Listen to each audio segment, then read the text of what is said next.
Estrategias urbanas y modelos teóricos. Las New Towns inglesas surgen con el objetivo de delimitar la expansión de las descontroladas manchas urbanas, descongestionar los núcleos centrales, racionalizar los procesos de crecimiento y mejorar las condiciones de vida de la clase trabajadora. Después de la Segunda Guerra Mundial, Reino Unido se enfrentó a una serie de problemas urbanos que llevó a la creación de nuevas ciudades.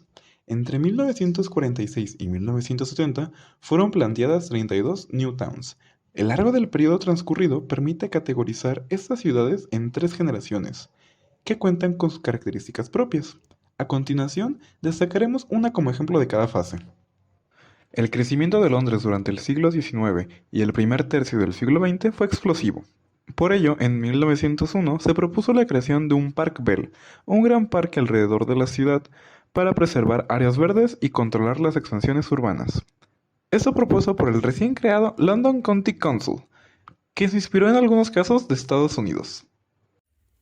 El programa de Newtowns. La normatividad de las primeras ciudades nuevas se inspiró en las ideas de la ciudad jardín, pero con notables diferencias, ya que las ciudades jardín estaban orientadas a las clases acomodadas. Las Newtowns se centraron en proporcionar viviendas asequibles para la clase obrera. Esto implicó grandes inversiones en vivienda social para mejorar las condiciones de vida de la población trabajadora en las ciudades industriales británicas. Además, a diferencia de las ciudades jardín de iniciativa privada, las Newtowns fueron de iniciativa pública, con el gobierno encargado de seleccionar los terrenos y financiar su desarrollo. La ubicación se determinó considerando las infraestructuras disponibles, como suministro de agua y energía eléctrica, así como la accesibilidad a través de carreteras y ferrocarriles. Características comunes. Planificación integral. Las ciudades nuevas fueron diseñadas desde cero, con una planificación urbana integral que incluía áreas residenciales, comerciales, industriales y recreativas. Arquitectura moderna. Muchas de estas ciudades incorporaron principios de arquitectura moderna y urbanismo funcional con énfasis en el espacio verde y la accesibilidad. Viviendas asequibles. El objetivo era proporcionar viviendas asequibles y de calidad para la población, alejándose de las condiciones de hacinamiento. Infraestructura avanzada. Las New Towns contaban con infraestructura moderna, incluyendo carreteras, escuelas, hospitales y espacios recreativos. Primera generación de New Towns británicas.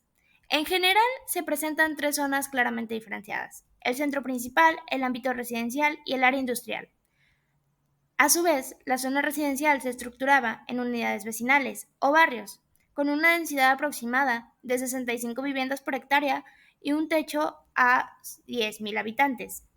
En su mayoría, las New Towns apostaban por 6 barrios, lo que significaba una población de 60.000 personas en total.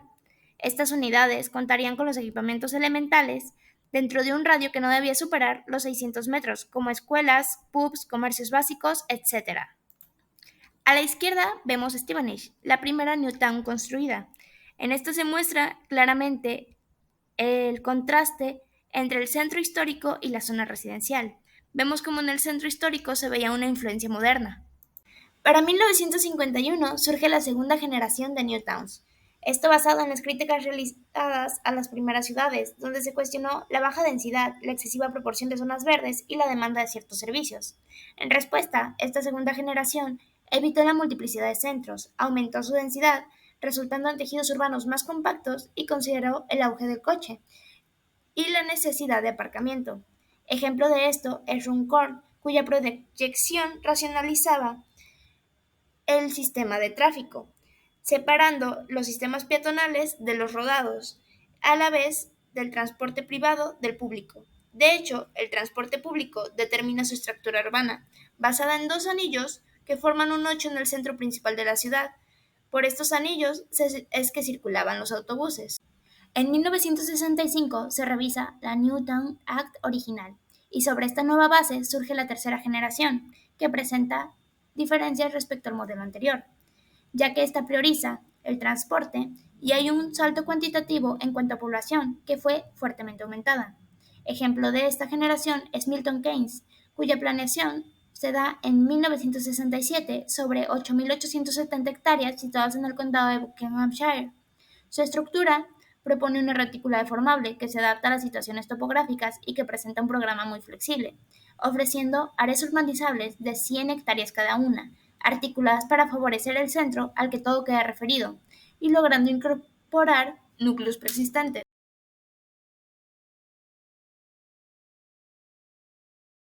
La Primera Guerra Mundial, también conocida como la Gran Guerra, fue el enfrentamiento bélico más grande hasta entonces y preparó terreno para otra guerra mundial 20 años después. Entre 1914 y 1918, la Gran Guerra cambió los conflictos bélicos modernos, siendo uno de los más violentos de la historia. Dejó más de 8 millones de víctimas militares y 6.6 millones de víctimas civiles. Alemania se une al grupo de las potencias mundiales de la época. Su ejército derrotó al ejército francés de Napoleón III en la Guerra Franco-Prusiana, y el rey Prusia, Guillermo I, se había proclamado emperador de Kaiser de todos los alemanes. Tras la derrota de esa guerra, Francia pierde las regiones de Alsacia y Lorena, por lo que hace una alianza con el Imperio Británico, a la cual se le llamó el Entente Cordial, en 1904, después del anexo del Imperio Ruso. Por su parte, las potencias centrales se unen a la llamada Triple Alianza, integrada por Alemania, el Imperio Austro-Húngaro e Italia. Este último pasa a ser parte del Entente después de que Inglaterra hiciera un trato con el país. Este surge por la colisión entre el Imperio Alemán y el Imperio Austro-Húngaro. El 28 de julio de 1914, en Sarajevo fue asesinado el archiduque Francisco Fernando de Austria, heredero del trono austriaco, y su esposa, la archiduquesa Sofía. El asesino fue Gavrilo Princip, de origen bosnio. Bosnia había sido anexionada al Imperio Austro-Húngaro. Con este acto buscaba la unificación de todos los esclavos del sur de Europa bajo otra forma de gobierno, integrándose con Serbia para librarse de los austriacos. Austria-Hungría culpó a Serbia por el ataque. Rusia respaldó a su aliado Serbia cuando Austria-Hungría declaró la guerra a Serbia un mes después. Sus aliados intervinieron y el continente entró en guerra.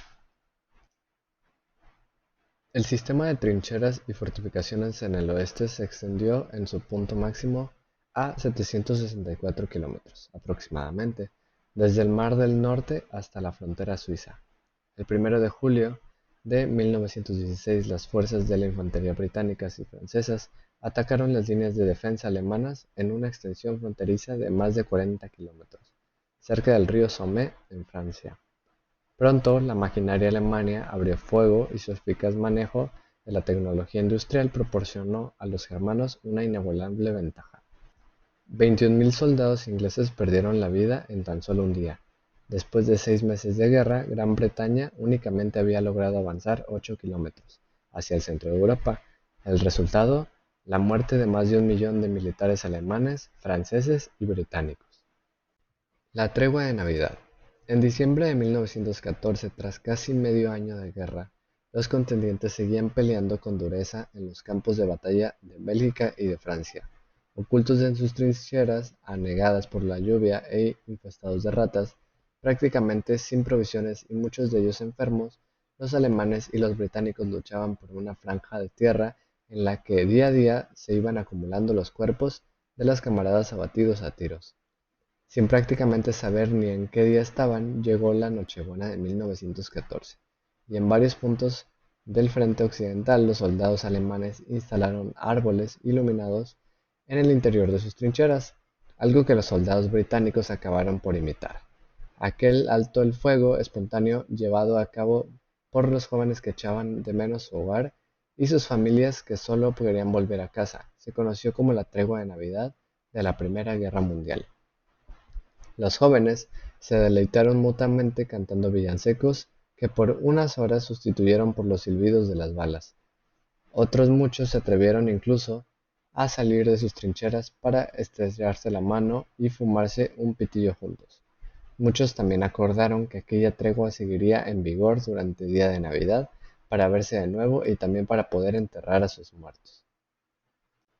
Antes de la Primera Guerra Mundial, se observa que Alemania ocupaba un gran terreno y tras la guerra perdió una parte de su país, y se creó uno nuevo, Prusia. Además de esto, Dinamarca aumentó un poco su territorio, reduciendo así al territorio alemán. El Imperio Austrohúngaro se formaron 3 estados independientes: Checoslovaquia, Austria y Hungría. Antes de la Primera Guerra Mundial existían 2 países llamados Serbia y Montenegro, que después de la guerra pasaron a formar parte de Yugoslavia, al igual que extensas provincias del reino de los croatas, serbios y eslovenos del antiguo imperio austro-húngaro, fueron incorporadas también a Yugoslavia. También Grecia, antes de la Primera Guerra Mundial, ocupaba grandes extensiones dentro de Europa. Sin embargo, Grecia perdió una pequeña parte al norte ocupando por Bulgaria. El imperio turco quedó reducido a Constantinopla, Asia Menor, y perdió todos sus territorios árabes, y el imperio ruso antes de la Primera Guerra Mundial. Así ocupaban casi todo el norte de Europa. Sin embargo, tras la firma del tratado, este gran país perdió mucho terreno y dio lugar así a la creación de Polonia, Lituania, Letonia, Estonia y Finlandia, al mismo tiempo que Rumania ganaba territorio. El mapa fue publicado por National Geographic en una revista en el año 1920, donde se muestran cambios territoriales en Europa en la Primera Guerra Mundial, y que se dispusieron en la Conferencia de la Paz de París en 1919. En la parte inferior izquierda del mapa marca, mediante el uso de diferentes líneas de color, las nuevas fronteras políticas definidas y las que se pensaron, los territorios sometidos, los territorios internacionales y las fronteras anteriores a la guerra.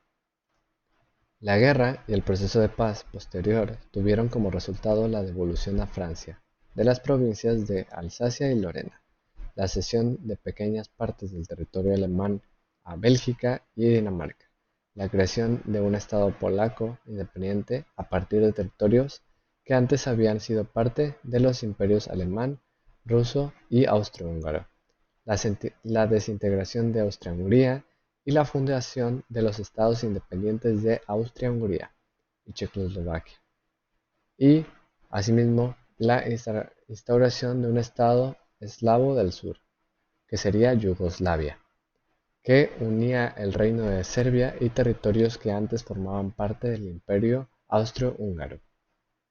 El final de la Primera Guerra Mundial tuvo lugar en 1918 con la firma de los tratados de paz que daban muchos beneficios a los aliados, mientras que provocaban varias condenas a las potencias centrales.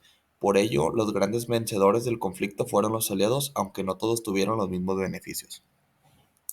Dentro de los aliados existían más de una docena de naciones, pero no todas ellas participarían de la misma forma, ni se jugaban lo mismo. Por ello, podemos decir que los grandes vencedores y beneficiados del conflicto fueron los siguientes países: Checoslovaquia, Estados Unidos, Reino Unido y Francia. Checoslovaquia, siendo una región que hasta este momento había estado dependiendo del Imperio Austrohúngaro, pero gracias a que la victoria en la guerra se pudo independizar, naciendo con ello una de las regiones más importantes de toda Europa durante el siglo XX y que tuvo un papel clave para el nuevo mapa europeo. Estados Unidos, que entró tarde en la guerra y por lo tanto no tuvo muchas pérdidas económicas, y además la nación norteamericana prestó grandes cantidades de dinero a las naciones combatientes, por lo que ganó grandes cantidades de dinero debido a las deudas que éstas acarreaban. Y también Reino Unido y Francia, que estas fueron los líderes de la alianza y por lo tanto los principales ganadores de la guerra. La victoria hizo que su modelo liberal fuera imitado por gran parte de población europea. El Tratado de Versalles fue el primer tratado de la Guerra Mundial. Sin lugar a dudas, el más relevante, ya que fue el mayor tratado de importancia que tuvo de forma posterior y en el que una mayor cantidad de países intervinieron. Este tratado fue firmado en 1919 en la ciudad francesa de Versalles y en el que intervinieron hasta 50 naciones, terminando con el enfrentamiento entre Alemania y los aliados de la Primera Guerra Mundial. Aunque ya se había firmado un tratado de paz meses antes, la realidad es que el verdadero acuerdo de paz fue este tratado, fijando muchos elementos clave para finalizar el conflicto, como eran los atributos que Alemania y las otras potencias centrales debían pagar por su daño a los otros países. Entre lo firmado se encontraba el desarme de las potencias, el pago de las reparaciones que los países tardaron décadas en pagar y el traspaso de territorios a otras naciones.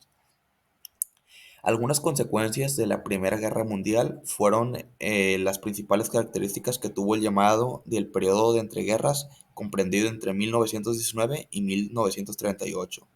Los efectos más importantes fueron el retroceso de la monarquía, el auge de los totalitarismos, el rediseño del mapa de Europa, la creación de la Sociedad de las Naciones, el declive de la población europea, el desencantamiento de las sucesivas crisis económicas y financieras y el inicio de la emancipación de las mujeres. Entre otras consecuencias, también está el retroceso de la monarquía, que al finalizar la Primera Guerra Mundial dejaron de existir 4 estados imperiales: el Imperio Alemán, el Imperio Ruso, el Imperio Austrohúngaro y el Imperio Otomano. De esta manera, la monarquía retrocedió en Europa y fueron ganando terreno de formas republicanas de gobierno que no lograron estabilizarse y que en poco tiempo dejaron lugar a movimientos totalitarios que terminaron instaurando regímenes de partido único. También otra consecuencia es el rediseño del mapa de Europa, que tuvo fin con la Gran Guerra y se firmaron un conjunto de tratados de paz, con el fin de rediseñar los límites de los países europeos.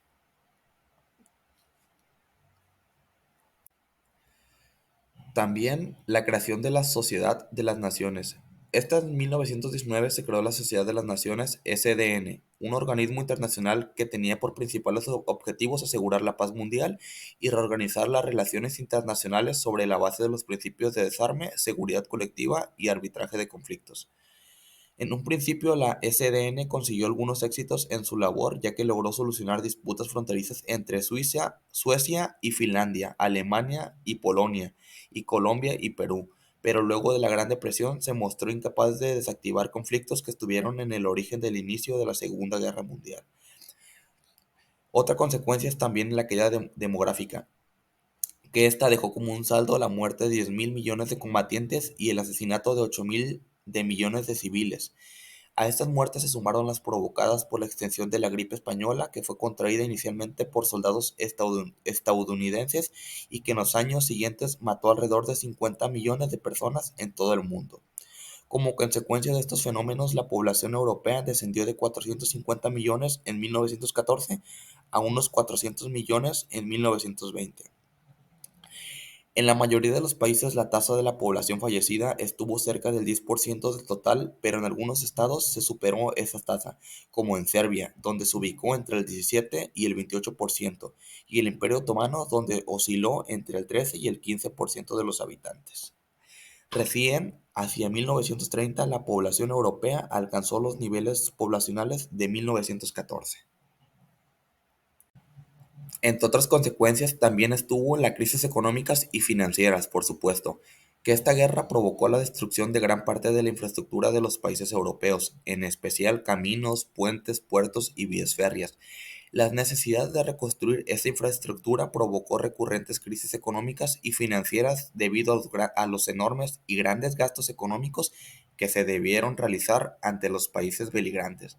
En el caso de Alemania, la necesidad de reconstruir la infraestructura destruida sumada al peso del pago de las indemnizaciones de guerra derivó en fuertes procesos inflacionarios que devaluaron el marco. Estas dificultades fueron aprovechadas por Adolf Hitler, un líder del Partido Nacionalsocialista Obrero Alemán, para catapultarse hacia el poder que logró conquistar a través del proceso electoral en 1933. Y también la última consecuencia también entre ellas fue la emancipación de las mujeres. Esta fue durante la guerra que se produjo un gran crecimiento de empleo de mano de obra femenina en fábricas, bancos, comercios y oficinas públicas, ya que gran parte de la población activa masculina se encontraba en los campos de batalla. Tras el fin del conflicto, se pidió a las mujeres que volvieran a sus hogares a las tareas domésticas. Sin embargo, muchas de ellas quisieron seguir teniendo sus propios ingresos y se negaron a hacerlo. De esta manera, se confirmó la feminización de los empleos en las fábricas, el sector terciario y algunas profesiones liberales. Este aumento de la presencia de las mujeres en el mercado laboral fue acompañado por un avance de derechos que tuvo diferente ritmo según los países. Las mujeres británicas, así como las alemanas o las estadounidenses, obtuvieron el derecho a voto apenas finalizada la Gran Guerra. Las francesas y las italianas, en cambio, tuvieron que esperar hasta el final de la Segunda Guerra Mundial.